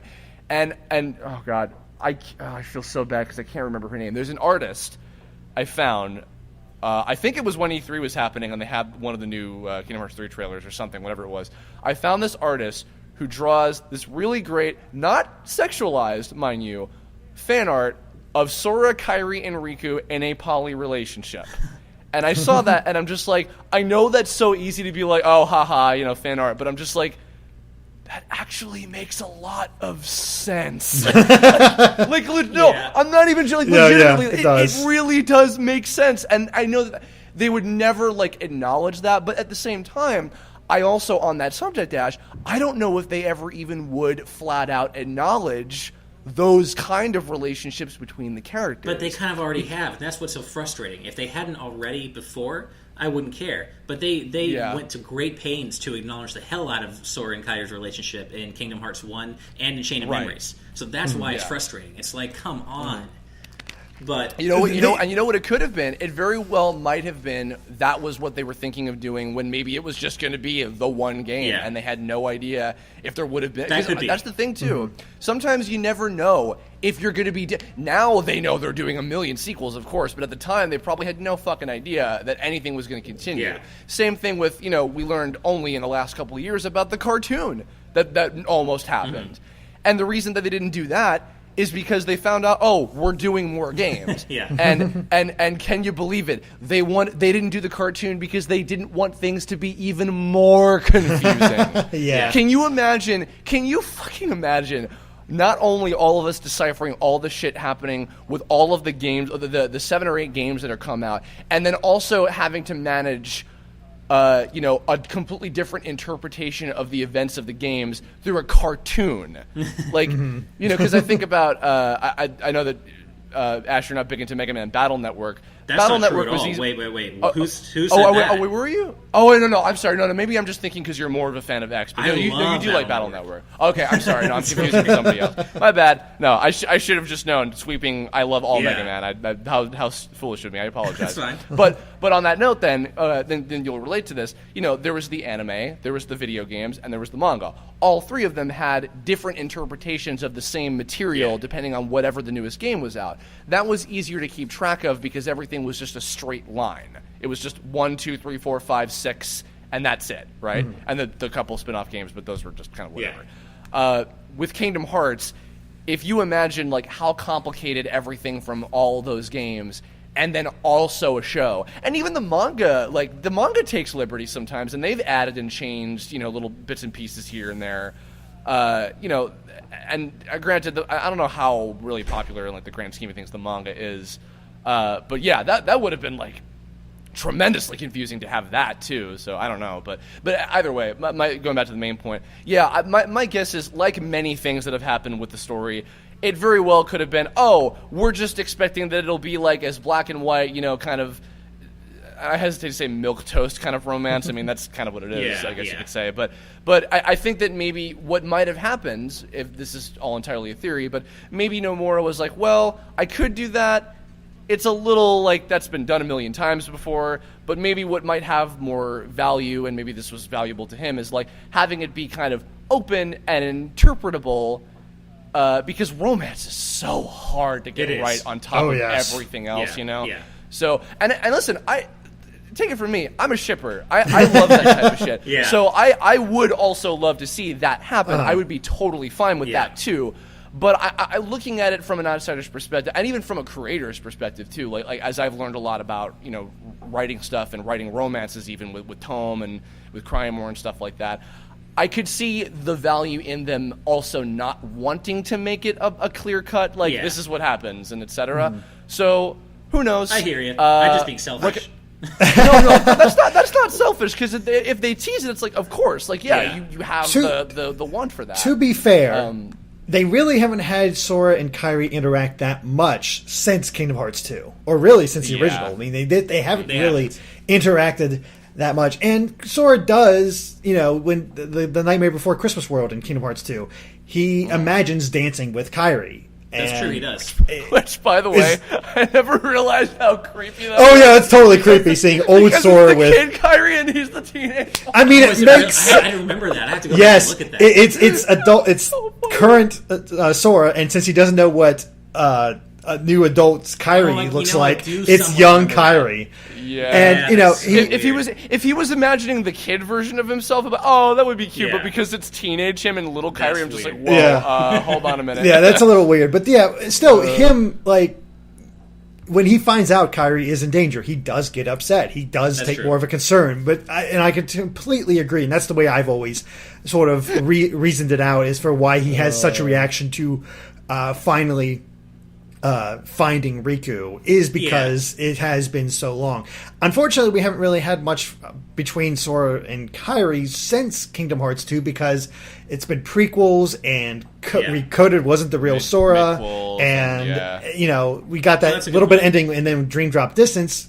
Kairi's doing her own little thing, kinda, while he's doing his test. So there's been no way to progress that relationship, because it really does seem to be preserved only for the main titles. Well, true, and if nothing else, it does seem like Kingdom Hearts 3 will provide plenty of moments for character interaction between Sora and Kairi again, because they're setting her up to be one of the 7 Guardians of Light. Exactly. Yeah, that's what I was going to say. Like, more so than absolutely anything else, I just want Kairi to get to do something cool. Mm-hmm. Like, because even like you play as Riku for 5 seconds in 2 at the end when you're fighting Xemnas or whatever, and it's like, that was cool. I don't know if we're probably not going to get something like that very much, because I assume they're going to just focus on the Sora, Donald, and Goofy gameplay more than anything, which is totally fine. But just story wise, her getting to just fight somebody and or defeat somebody or just do something cool related to the plot, aside from just being like, you know, a damsel in distress. Yeah, kind I of totally thing. agree. Even though she's cool and I like her as a character, she's put in the damsel of distress position. Yeah. I have faith because they're setting it up like, no, she's going to be cool, she can fight, she has a Keyblade, she's willing to help, she's wanted to help all this time, kind of thing. So I will hold on to that feeling, Streetlights people. And then I guess, well, you know, Ash, because we didn't do this discussion with you, you and I talked about this separately, I think, was what it was. And real quick, just a couple Disney or otherwise worlds that you want to see in 3. Why not? The Incredibles. Okay. I know you were talking about how leaving Pixar for later titles, but I do kind of want to see some Pixar movies represented in Kingdom Hearts 3. So The Incredibles for sure. Cool. What else? I'm trying to think of like the recent Disney movies I've seen. I wouldn't mind seeing Up, but I'm not sure that would make for a very adventurous, fun story in a game. So, you know, maybe not that, but I'll leave it at The Incredibles for now. But I'll see if I can think of any more. But The Incredibles is like one of my favorite Pixar movies, and really one of my favorite movies of all time. So, absolutely. So if it had to be one Pixar movie for me, I would want it to be The Incredibles. Sure. Derek, how about you? I don't know why, but I've always really wanted to see a Robin Hood world. I have a strange affection for that movie, and especially since they've already covered most of the big 90s ones. And, you know, I'm not going to say, yeah, we've got all the modern ones, of course, are going to be in there with Tangled, Frozen. Wreck-It Ralph, of course, would be very cool as well. Wreck-It Ralph would be awesome. and sort of in fitting and all that. But as far as like doing that classic sort of like, okay, let's have a Disney world in here, in a classic Disney world, Robin Hood stands out to me. Plus, it'd be really cool. He'd be a pretty fun party member to have a arrow shooting fox helping you out with the Heartless. I don't know. I think it could work. Full support behind that. So many people forget about the animated Robin Hood movie, and it was actually awesome. I watched that movie. I can't even imagine how many times as a kid. It was so many times. Disney movies, and I was legitimately sad when I was legitimately sad when I found out that the voice actor for Robin Hood, who I never knew who it was, passed away recently, and it's just like, damn. It was just like I had no idea he was still around, but he is an iconic performance to me. Yeah, it's funny too. Just kind of on that quick subject, I don't think that that I can recall any of the Robin Hood characters have appeared much in like other Disney stuff, because like a lot of those classic characters, they have like voice actor matches now in modern stuff when they were in like Mickey Mouse Clubhouse and stuff like that or whatever. And a lot of those people, like Suzanne Blakesley does Maleficent, matches the original actress from Sleeping Beauty perfectly. I don't know if any of those have appeared, so maybe we'll get to see them if they did a Robin Hood level, which could be really cool. Maybe we'll get to hey, maybe your dad will get to be Robin Hood or Prince John or something. That could be kind of funny. I would love that. I would just love to see Robin Hood represented at all, just because so many people have forgotten about that movie. Yeah, I mean, because also on the current note of something that's coming out, Zootopia looks like it could be really cool, just based entirely on the location. It might be a little bit too new for it to be fitting into the production cycle or whatever. But yeah, I mean, like some other level where like, because I don't think we're gonna get a Lion King 2 stage, honestly. But some other level where like Sora, Donald, and Goofy get like turned into like animal, or like I guess other animals or something. In the case of the other two, it could be kind of cool. We got to make Goofy a turtle again. Yeah, he's just cursed to just forever be a turtle. For me, the number one, Wreck-It Ralph. Just it has to. Please, for the love of God, I need Wreck-It Ralph. That would be really cool. I thought about that after I said The Incredibles. The only thing I wouldn't want from Wreck-It Ralph is kind of a fourth wall breaking idea where Sora and company acknowledge that they're in a video game. I don't want that at all. But if they can avoid that, then I think Wreck-It Ralph would be really cool. Honestly, looking at Sora and his familiarity with technology, he'd probably be like, what the hell's a video game?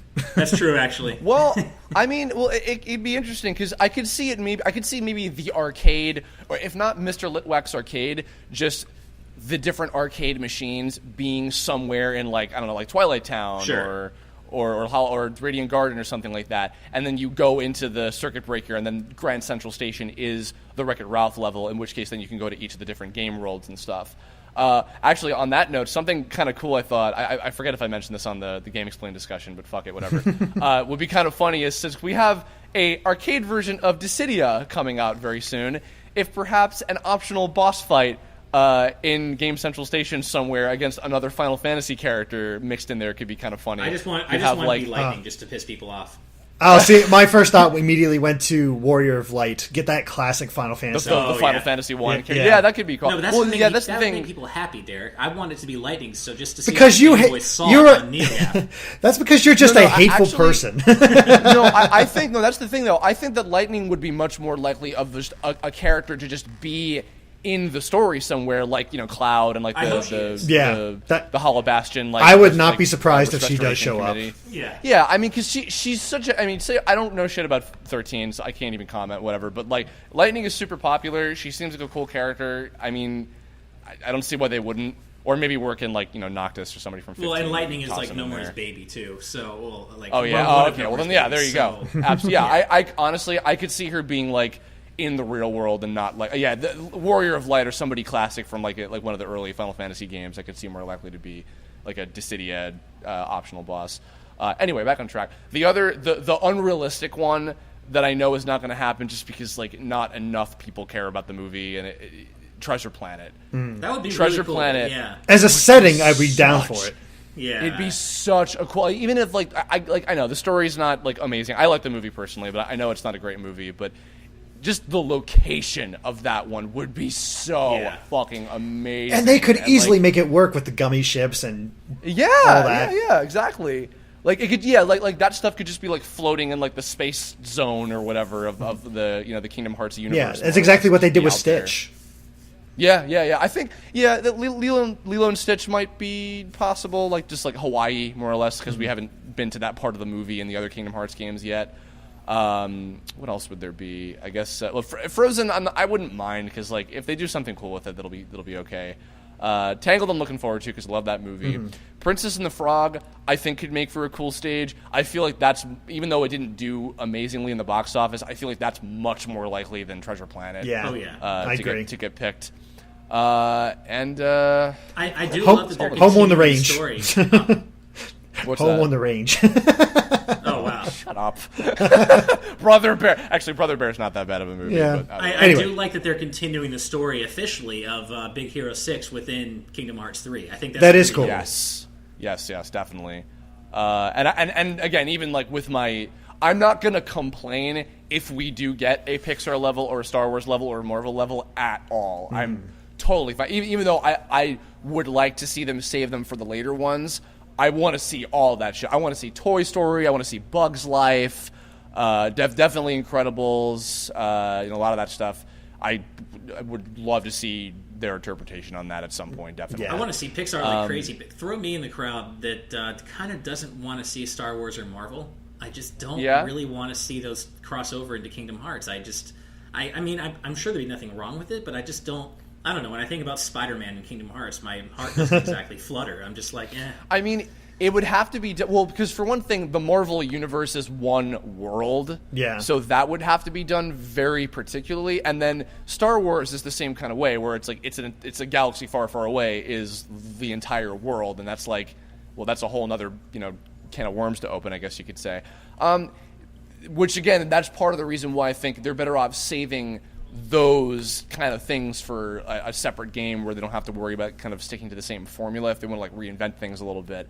But I mean, I think they could work. They just have to be done very carefully and very like sensibly, I guess, like that makes sense within like the confines of how Kingdom Hearts is, I guess. I don't know. We'll see what happens, but who knows? When is the next like Kingdom Hearts like event happening? Does anybody There's know? been no word, so probably E3. Yeah. Okay. That'd be my guess. They wouldn't do anything for like PAX East or anything. No, like I highly doubt that. But yeah, I think for now, I think it's going to be mainly focused on the Final Fantasy 15 hype machine since that game's actually coming out this year. My guess is come E3 we'll get a release date for 2.8 and a new trailer for 3.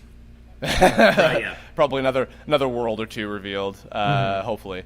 Well, I mean, I if all goes well, I can't say for sure, but hopefully I will be at E3 for the first time this summer. In which case, also, hopefully I'll get to hang out with maybe all three of you guys at once. Yeah, we'll be I'll be down. Because I've only gotten to hang out with. Actually, if that's the case, and if Rob is able to come too, Ash, you and him can finally spit your salt at each other in person over Smash Brothers. Well, what are we salty about again? I can't remember. It just because we're competing with each other, or does he like Melee or something? I can't. Well, like, what are we salty about? I can't quite remember. Everything. Okay, fair enough. That's Rob Porter, by the way, for everybody who might have been confused. You're talking about Rob Porter. Oh, okay, I didn't know you meant it Rob just at first. Okay. Yes, we'll Roboto, totally. Yes. No, we'll just compete because he and I have some good back and forth matches. Oh my god. Guys, I do believe you have broken my record for the longest running Kirblog ever. You have beaten Ben Diskin's record of an hour and a half. We are now about an hour and 45 minutes into this. This was awesome and a great way to start off the month. So thank both of you guys. I know that you're all busy with tons of shit all the time, as am I usually. But this was a lot of fun. Any closing thoughts before we kind of end things here? Well, the funny thing is, we've talked for an hour 45 minutes. I could keep going. That's the funny thing about Kingdom Hearts. Here's the sad part. We didn't even talk about the music. Oh, you know what? Please, because why not? I mean, what does it really say? I mean, honestly, we could have a whole conversation for 2 hours, probably about the music alone, just because Shimomura is such a genius. I will say specifically that what I love about her music in Kingdom Hearts is her brilliant use of leitmotif, and just the fact that she weaves these character themes in throughout the entire series and in such perfect places. The fact that you can hear chords from Sora's theme in the Battle of Vanitas is brilliant, and she's so good. Kyrie's theme and Roxas's theme, I think, is in there, or Ventus's maybe, I forget. Yeah. And she's so good at that, yeah. and that's so good, great for something like Kingdom Hearts. And again, we could have this conversation forever, but I did get to meet her, like you said, and that was I don't get starstruck very easily because my dad is a celebrity. I grew up around celebrritydom, so I don't get starstruck really ever. She starstruck me. Like I basically I was at the Kingdom Hearts 2.5 launch event. And I did something I normally wouldn't do because she was there to do a piano performance for us live. And as we were all leaving, I did what I normally would never do, and I went to a Square Enix rep, and I was like, can I please shake her hand and take a picture with her? Would she mind? If not, I'm not trying to be creepy. She's like a hero of mine. And they were so nice. Like, of course. So, and she could not have been more humble either. Like, it was so heartwarming to see how nice a person she is. And she's just completely humble, and I love her work in Kingdom Hearts. I love her work in everything else, and I cannot wait to hear what she has in store for 3. Absolutely. Well, that's my big question actually for you. To just do a general thing. Did you know of Shimomura before Kingdom Hearts? Because I didn't. When I heard it wasn't going to be. I'm feeling so bad about this. Uematsu. Yeah, Uematsu. Like, because that's who you connect with Final Fantasy. It's like, it's going to be Uematsu doing all these remixes, and then I heard like Yoko Shimomura. Who the hell is that? No, I knew who she was. I've, as you know, Derek, I'm a game music aficionado. Like, I've been into video game music. Like the first CD or album I ever bought with my own money as a kid was Kefka's Domain, the U.S. release of the Final Fantasy VI soundtrack. So wow. I am a game music nerd. So I knew of Shimomura before Kingdom Hearts because she had done Super Mario RPG, Parasite Eve, and I was already a fan of her then. So that just made me excited to have her on board for Kingdom Hearts. I had a similar kind of experience many years ago at Comic-Con with actually Keiji Inafune. Oh, nice. Where I got to meet him, and he signed and did a little sketch for me, which was amazing. On the note of Shimomura-san, my God, like I felt like such a moron when I didn't realize, oh my God, this is the person that did all the Mario RPG music. Because now when I hear like the xylophone kind of instruments or whatever, like there's little like quirks to her melodies that are so it's unmistakable. Absolutely that, yeah. And she did. I had no idea she did Street Fighter 2. I had no idea until like this year when Ryu was announced for Smash. I was like, wait, she did all that stuff? She did, and I'm about to go crazy. Oh, go ahead, Derek. No, I didn't no idea about that either, honestly. Yeah. Well, I'm about to drop a crazy piece of trivia on both of you guys, which I don't think either of you could possibly know. Maybe you, Derek, because I might have talked about it before. But Yoko Shimomura is actually uncredited for one track in Mega Man 5.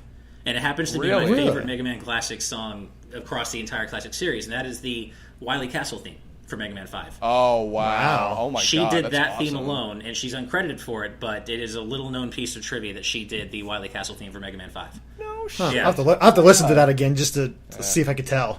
Yeah. It's funny, too, on like the game development side of things, like we're working on Cryamore, and I'm so looking forward to like Ivy and Steven, our two composers, doing like our big final boss theme. In the same kind of way, I'm like, oh my God, what is like the big bad, like the big badass like final battle with Xehanort, assumingly. Oh God, I can't wait. Theme gonna sound like when we finally, it's gonna be like this giant like collection of everything or something completely new, or I don't even know. I hope to God if what was it, if the HD ports was any indication, like that she'll get given a full orchestra for 3. Like, please let that happen. I think they very well could do that. I mean, it seems like that's the kind of thing they would. Square's always been really good about spending a large budget on music. So I feel like for Kingdom Hearts 3, they're gonna go all out. The game has to have a massive budget. I know. We you're not joking. We could go on for hours more. How fitting that this is my longest Kirblog yet. For Christ's sake. Well, thank you guys so much. Twitters, YouTubes, etc. Anything you guys want to plug? Go for it, please. Ash, you go first. Oh, okay. Oh. Well, you can. Of course, I'm one of the guys at Game Explain. You can find me on Twitter at Ash Paulsen. My name. I'm kind of boring that way. ASHPAULSEN. Also, if you're a fan of video game art, I am the senior editor at Udon Entertainment, and we do awesome art books for series like Mega Man, Okami, Street Fighter, Persona, all sorts of cool stuff. And if you like typo-free art books, you can find my work in all those art books as well. Yes, I have a few of them myself. They're quite. I do too. So. Why, thank you. Yeah, I'm the, I guess, second in command at Game Explain. I don't know how that works. We just work together and just get it done. You're Andre's bitch. Yeah. Yes, exactly. Not Fitting. Really. Oh my god. But yeah, no, I just do all the kind of stuff, analysis, discussion, streaming a lot lately. Just check out those various things. You can follow me on Twitter at bitnerd, BITNERDGX. BitNerdGX. So yeah, it's kind of a fitting name, honestly, when you put all that together. But yeah, I mean, I'm terrible at plugging myself, so I'm going to go pass it back to you, Kirb. I'm gonna say check out Game Explain's Patreon. Oh yeah, they just launched that. These guys work super hard all the time. I've had the great pleasure for the last like year or so. Yeah, you got in contact with us during the big E3 with Smash. That's when you first got in contact with me. Yeah, that's right. Yeah, I always have a great time. If you guys haven't heard any of the discussion videos that I've done with them, they work their asses off dissecting the shit out of trailers and all those different things. And they do great work. So if you have any support to lend and want to check out what they have to offer on their Patreon, go give that a gander. And I'm sure you'll probably be hearing me, hopefully, again on their show. At some definitely, because I want to, and hopefully we'll have you guys on this again at some point too, if a topic comes up. And I guess that's gonna do it, everybody. So finally, 2 hours later, in the comments below, please tell us all of your thoughts, feelings, hopes, dreams, aspirations, everything. About Kingdom Hearts, if you are a fan, which I'm assuming if you're listening to this and made it all 2 hours in, that you are. Come leave your thoughts, and if you have ideas for future Kirblog topics, Kingdom Hearts or otherwise related, or maybe even other subjects for us to talk about, for me to have these guys back on again, leave a comment about that too, or hit me up on Twitter, Tumblr, Facebook, whatever you want, and I will see you all in the dark realm.